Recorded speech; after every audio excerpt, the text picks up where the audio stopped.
सभी को नमस्कार। राम राम। कैसे हैं आप सभी? मैं शिवम द्विवेदी आप सभी का हार्दिक स्वागत एवं अभिनंदन करता हूं। मैं आपको आज एक बहुत ही मजेदार कहानी सुनाऊंगा, जिस कहानी का नाम है तीन मूर्ख पंडित। चलिए शुरू करते हैं। बहुत समय पहले की बात है।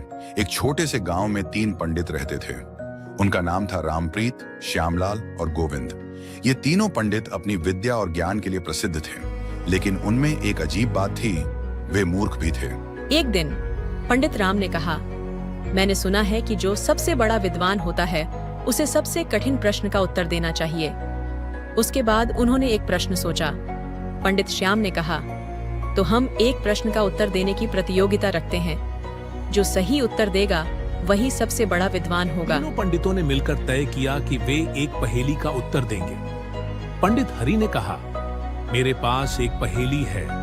वह क्या है जो बिना पांव के चलता है और बिना आंखों के देखता है? पंडित राम और पंडित श्याम इस पहेली का उत्तर सोचने लगे। राम ने कहा, यह तो बहुत आसान है, यह हवा है। श्याम ने जवाब दिया, नहीं, यह तो बादल है। पंडित हरि हंसते हुए बोले, तुम दोनों गलत हो, यह तो समय है। वे तीनों अपने उत्तरों पर अड़ गए। गांव के लोग उनकी बहस सुनने के लिए इकट्ठा हो गए।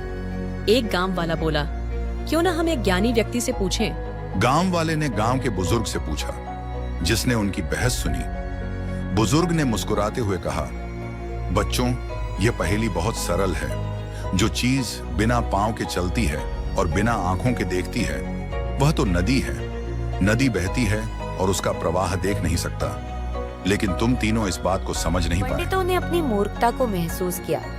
वे समझ गए कि ज्ञान केवल किताबों में नहीं, बल्कि सही दृष्टिकोण से भी होता है। उन्होंने तय किया कि वे केवल ज्ञान के लिए नहीं, बल्कि सही तरीके से सोचने के लिए भी प्रयास करेंगे। इस घटना के बाद पंडित राम, श्याम और हरि ने अपनी गलतियों से सीखा और अपने ज्ञान को बढ़ाने के लिए और मेहनत करने लगे।